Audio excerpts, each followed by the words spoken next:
Hello, dear friends. Good morning, good afternoon, good evening. Happy Sunday to every one of you. How are you all doing?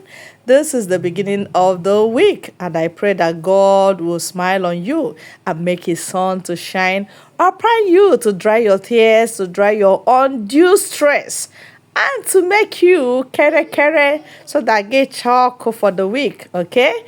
Yes, so I am particularly happy because onye nọchiri Maazị Simon Ekpa is not sleeping and is not a mumu. He's a smart woman. Yes.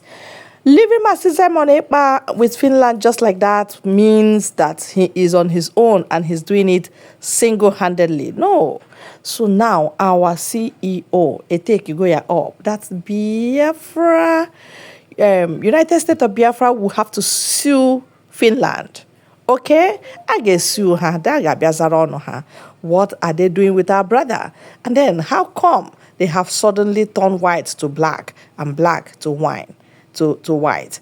You know, the bare terms they are giving us is not what we can take. That means they are forcing us to drop Biafra. They are forcing Simon Ekpa to drop Biafra.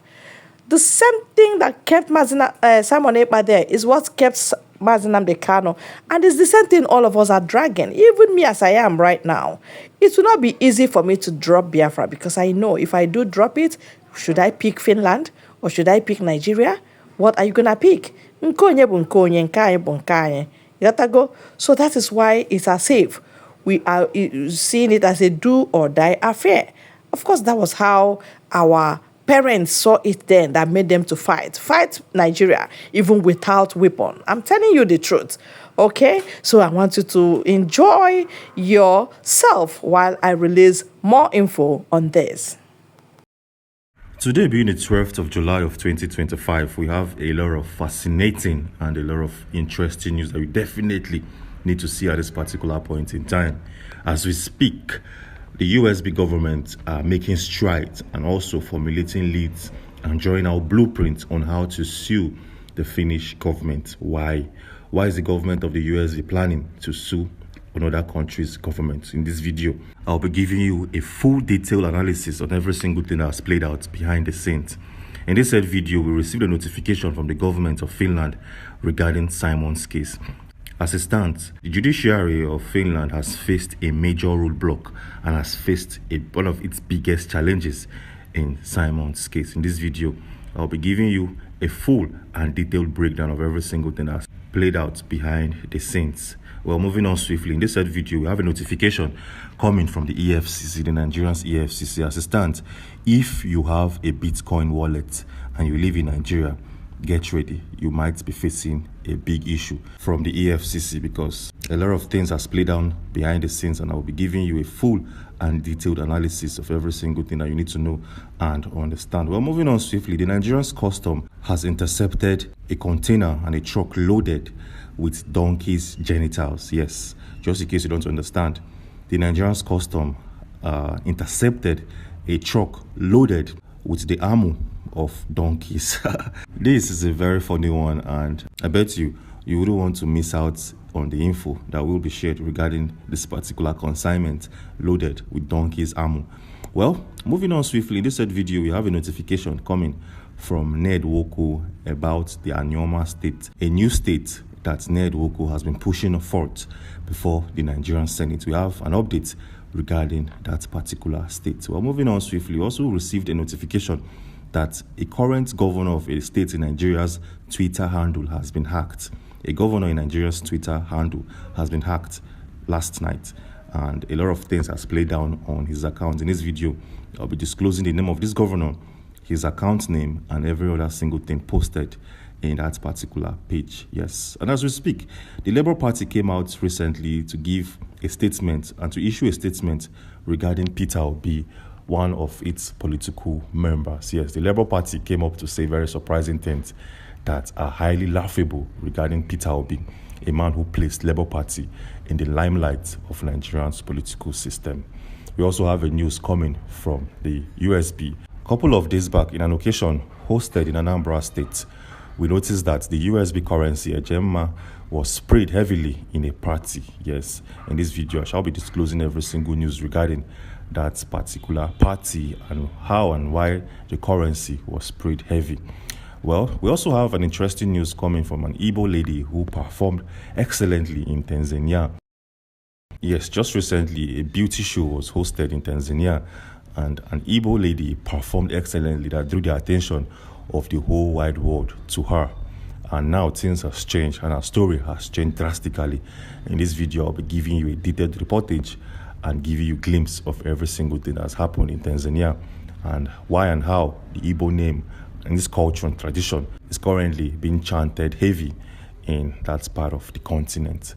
Well, we also have an interesting one coming from the desk of Innoson. Yes, just in case you don't know, Innoson is a vehicle manufacturing domiciled in Nnewi, Anambra State. And as we speak, Innoson and its manufacturing company has done something that will definitely break a lot of records on the African continent. So the question here is, what has Innoson pulled off and why will it break records?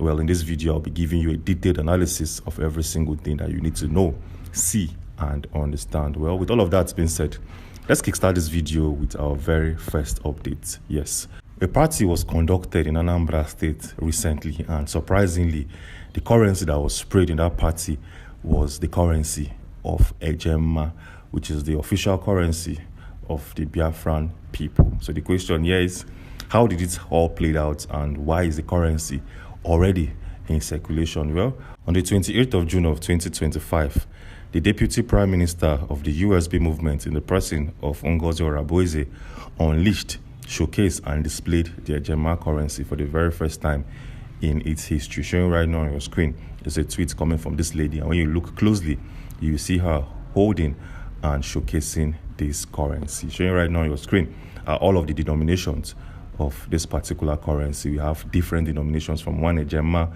to 10 to 20 to 100 and so on and so forth. It also has coins in its circle. But interestingly, something happened in Anambra State that the USB government had to retweet and post on their page. Showing right now on your screen is the fact that an occasion was held in Anambra State, Nigeria, and in that party, the individuals who were spraying cash did not spray naira so as to avoid issues coming from the EFCC. These guys were seen heavily spraying the Ajma currency, and this is a massive one. This shows that this currency is already in use in different occasions and festivals in the southeast region of the country. Wow, nobody saw this coming, because we felt like this probably is just a form of propaganda when the currency first came on air. We felt like this is just something that will be used in the future. Nobody expected this currency to be in circulation and being used as soon as the 12th of July of 2025. Yes, this is a massive one, and this is a game changer. Well, moving on swiftly, if you have a crypto wallet in Nigeria, if you deal on Bitcoin, if you deal on any form of cryptocurrencies, there is something you need to know and understand. The government of Nigeria, the EFCC in particular, are already looking into individuals' cryptocurrencies. Yes, they noticed that a lot of politicians have used crypto to launder money and to steal public funds. And this definitely will affect every legitimate user, people who uses Bitcoin for legal works and professions. Yes, this definitely will hit everybody. Well, for better clarity and for a clearer context, take a look at this article coming from The Punch. It states, corrupt politicians using crypto wallets to launder money, the EFCC chairman says. Yes. For clarity, the article went a step further to give us more info. It states, the chairman of the Economic and Financial Crimes Commission, Ola Olukayode, has raised the alarm that some corrupt Nigerian politicians are now hiding their illicit wealth in cryptocurrencies to evade scrutiny and detection by anti-graft agencies. The EFCC boss said the agency had uncovered a growing trend where fraudulent public officials now use cryptocurrencies wallets to stash stolen public funds and conduct illicit transactions. Olukayode made the revelation on Thursday at an event commemorating Africa Anti-Corruption Day. The event was held simultaneously and monitored by The Punch in Abuja, Lagos, Ibadan, and Oyo State. So as you can see, this is a statement coming from the EFCC boss. And trust me, a lot of clampdowns will be done on cryptocurrency wallet. And if you know how the EFCC work, you know that these guys don't go after corrupt politicians. they use individuals, Yahoo boys, and others to set examples for themselves. So for this guy, for the EFCC chairman to say that politicians are currently using crypto wallets to hide their stolen funds, it simply means that a lot of attention will be paid on people's crypto wallets, and the ones that will be used as scapegoats will be common Nigerians and Yahoo boys. This is just a quick information coming from the EFCC regarding that particular claim. Well, moving on swiftly, while making this video, we stumbled on an interesting info that every single person needs to see and understand. Customs intercepted a container loaded with the ammo of donkeys. Hope you get what I'm trying to say. Well, just in case you don't understand or you don't speak Igbo or understand Igbo, showing right now on your screen is an article coming from the Vanguard that will give us more clarity. It states, customs intercept container load of donkey genitals. Like this only can happen in Nigeria, where you see containers shipping crazy items. Well, for clarity, let's take a look at the context of this news. It states, the CG, who was represented by the National Public Relations Officer of the service, Mr. Abdullahi Maiwada, disclosed that the consignment was intercepted along the Kaduna-Abuja Expressway. His words, on Friday, 5th June of 2025, approximately around 9 p.m. of that day, operatives of the Nigerian Customs Service, acting on credible intelligence, intercepted a 1x40 feet container loaded with donkey genitals along the Kaduna-Abuja Expressway. The interception was carried out under coordinated surveillance by officers of the SWO and CIU, further confirming the persistence of illegal wildlife trafficking networks in exploiting Nigerians' corridors. After proper documentation and compliance with procedure, the seized items were officially handed over to the National Environmental Standards and Regulations Enforcement Agency, known as the NESRA, in line with our commitment to inter-agency collaboration and statutory mandates. So as you can see, ammo of donkeys were spotted along the Abuja-Kaduna Expressway, and these guys failed to give us details about this arrest, because if you make an arrest, if you find crazy items in people's consignments, you ask the right questions before reporting it to the news. But as we speak, the arrest was done on the 5th of June of 2025, and today is the 12th of July of this said year, and we are yet to get full clarity regarding the consignment, the individuals involved, who shipped it, who was supposed to receive it, and what was the intention of this consignment. The customs are yet to do a proper investigation and to give us a full details, which we are definitely waiting. Anyways, moving on swiftly. If you find our videos interesting, please do well to subscribe and turn on post notifications, because here you get full and breaking news regarding all issues with the USB, the Biafran people, Simon, Nnamdi Kanu, Finland, Nigeria, and the rest of the world. This is a channel where you get every single news compiled in one, so do well to subscribe and turn on post notifications. Thanks. Moving on swiftly, let's take a look at our next update. The Twitter page of a sitting governor in Nigeria has been hacked by some unknown individuals. And as we speak, the governor's page on Twitter has now been used as a form of selling all forms of cryptocurrencies. Well, the question here is, who is this governor and what are the contents being posted on his Twitter page? Well, for clarity, the governor's name is Ahmadu Umaru Fintiri, and this is the current and the sitting governor of Adamawa State, a state in the northern part of Nigeria. Well, showing right now on your screen is his official Twitter page as it stands. When you pay close attention to the last paragraph, it states, retweet, not an endorsement, and this was done or changed by the hackers of his account. So what is currently being posted on the official Twitter page of the sitting governor of Adamawa State? As it stands, the hackers have turned his page into a platform to sell all forms of crypto. Well, for instance, take a look at this particular one showing right now on your screen. These individuals are trying to sell a particular cryptocurrency to his followers. And as we speak, we've received reportage that a lot of the followers of the governor of Adamawa State have been scammed because of the posts coming from the hackers who hijacked his Twitter page. This is a sad one coming from a sitting governor, because this governor once upon a time promised the people of Adamawa State that he's going to secure them from banditry and terrorism. Showing right now on your screen is an article coming from Daily Post, where Fintiri urges heightened community vigilance as insecurity worsens in northern Adamawa. This guy has promised to tackle insecurity, but as we speak, he cannot deal with the security of his social media page. So why would people trust him that he's going to be able to deal with security of a state when you cannot efficiently secure your own social media pages? Well, moving on swiftly, while making this video, we received a notification coming from the Labour Party. The Labour Party had a conference yesterday where a lot of things were said, and they've used one man as a scapegoat. Yes, the Labour Party have used one man, Peter Obi, as a reason why the party will crumble, the reasons why the party has been crumbling, and the reasons why the party will never grow or develop. Well, showing right now your screen an article coming from a news agency in Nigeria. It states, picking Peter Obi in the 2023 elections was a costly mistake. Labour Party faction laments. The article also gave us a full and detailed analysis. It states, more than 2 years after the presidential elections, a Labour Party LP faction has described its decision to field Peter Obi as its candidate as a costly mistake that has left damaging political consequences. Speaking on Friday in Abeokuta, Ogun State, Aboyomi Arabambi, factional national publicity secretary of the party, said the LP made a fundamental error by choosing Obi over Faduri Oluwadare Joseph, a professional nurse whom he described as a disciplined and visionary leader. According to Arabambe, the party's decision to prioritize Obi's popularity over Oluwadare's credibility and national outlook betrayed Nigerians' genuine quest for transformation. This is a surprising one coming from Labour Party because, to be truthful and to be honest, Peter Obi is the individual, is the politician who placed Labour Party in the national level. To be honest, many Nigerians, more than 90% of Nigerians, never knew that Labour Party as a party existed in the country. It was when Peter Obi moved from PDP to the Labour Party, that is when this political party gained massive audience in the country.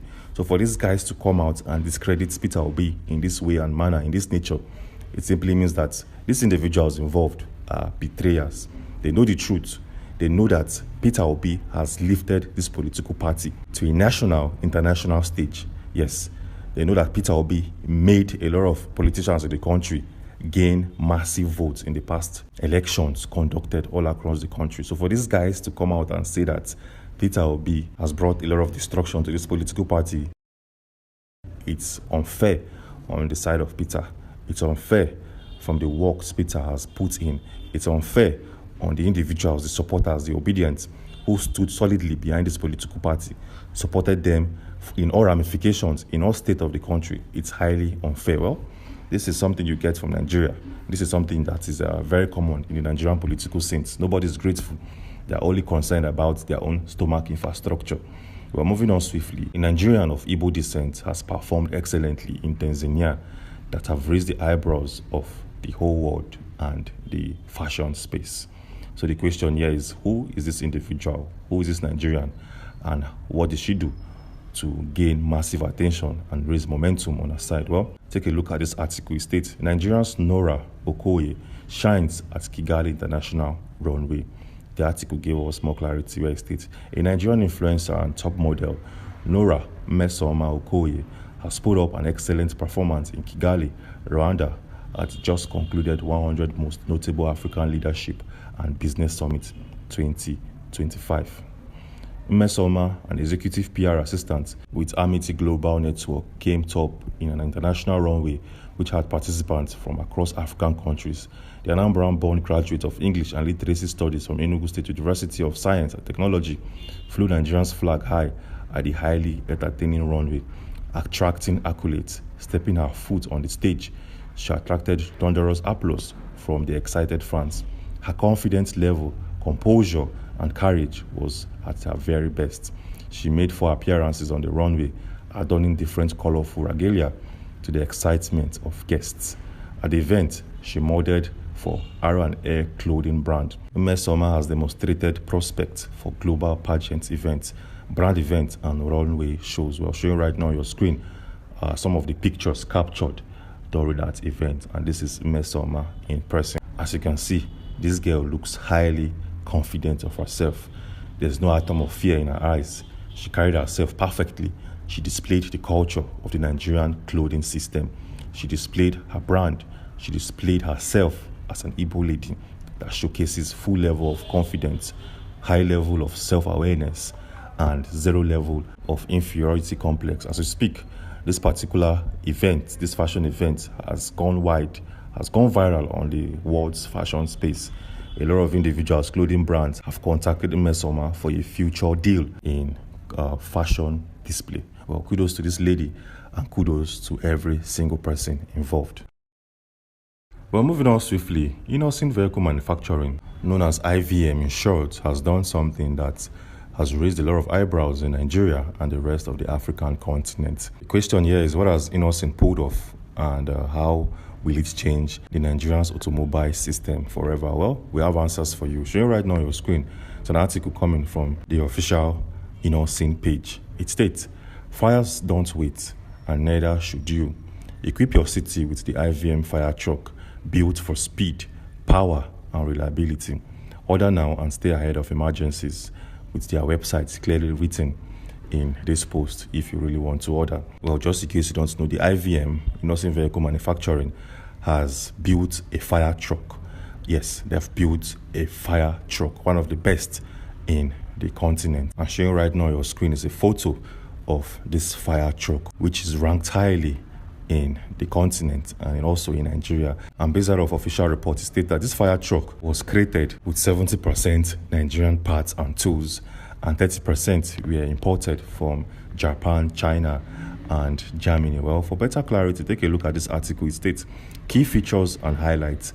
Made in Nigeria, the IVM fire trucks are locally built in Nnewi with around 70% Nigerian parts and the rest imported from Japan, China, and Germany. The Innoson fire truck have diverse models, and showing right now on your screen are different models of this fire truck with different capacity. Yes, and interestingly, the federal government of Nigeria have already placed series of orders. Yes, they want to use Innoson fire trucks in their fire services in and around the nation. This is a massive one coming from the IVM Motors, and this is a great feat that has been achieved and accomplished, because building a car is one thing, and building a fire trucks have very, very detailed mechanism in them that if you miss one detailing, it's going to affect the whole process. So for Innoson to be able to manufacture a fire truck in his factory in Nnewi, this is a massive one, and it will go a long, long way. With all of that has been said, let's take a look at the interesting parts of this whole video.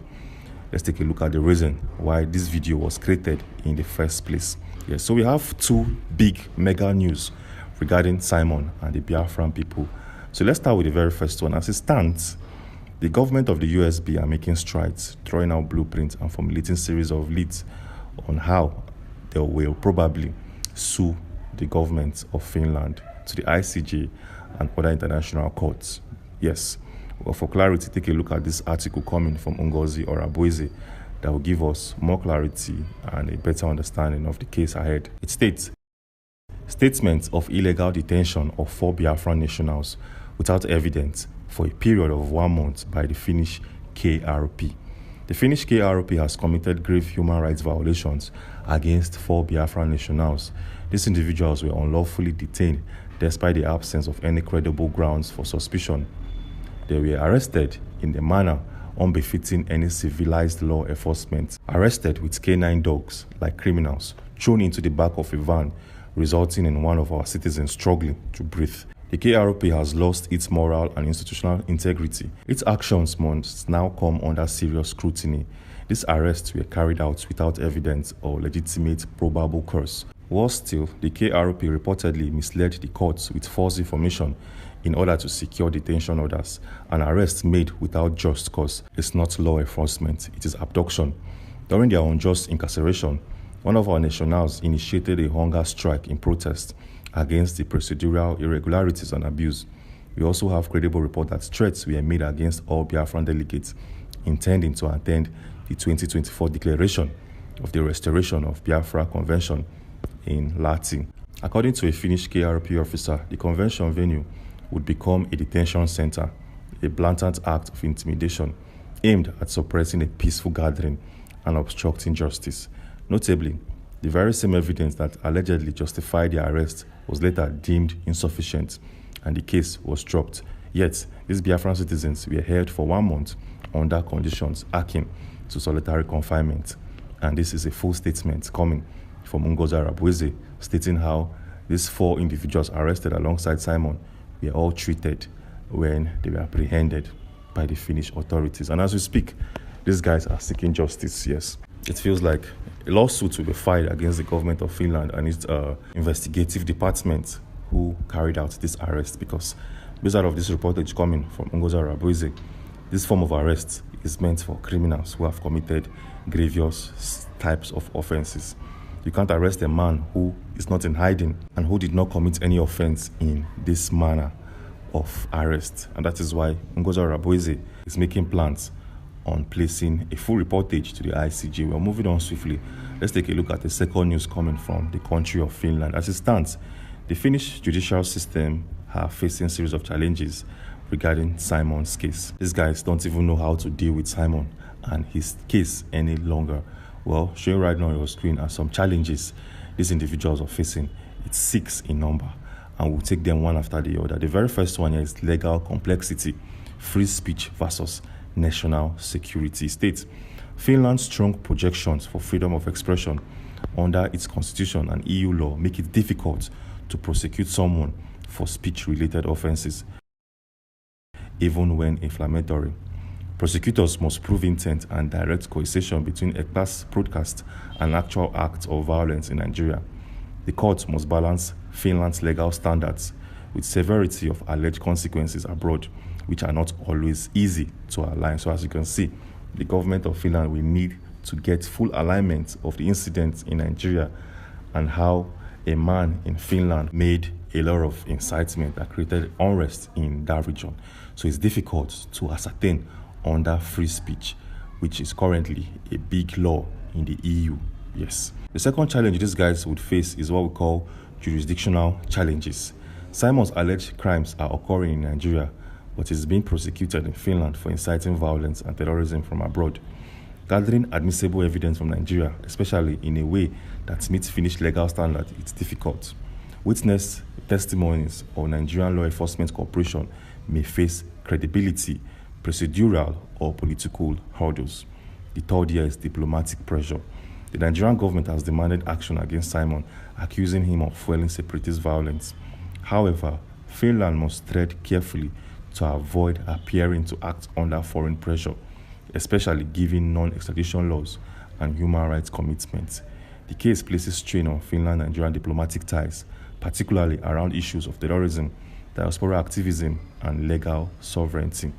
The fourth here is media and public opinion.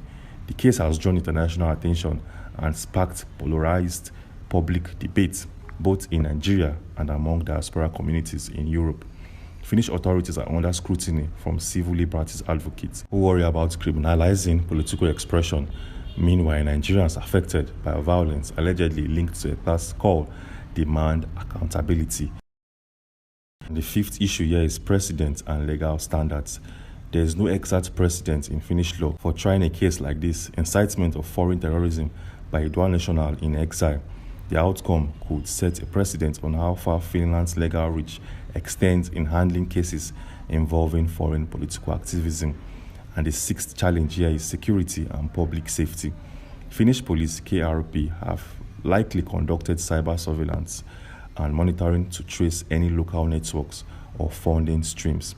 They must ensure that investigations remain fair, transparent, and safe, especially if any threats are made during the trial. So as you can see, these guys are currently facing 6 big hurdles and challenges in Simon's case. Yes, these guys have a mountain to climb. They have a judicial mountain to climb because his case is new in the country. His case have never been seen in their judicial settings, and that is why they need to be very accurate in any form of trial. This is a massive one, and this will go a long way. Interestingly, Simon was asked about the BRGI, which is the Biafran Republic government in exile. They asked him some questions about this government. They asked him some questions regarding the system, the formation, and their full functions. And Simon gave the Finnish judiciary a clear and extensive response.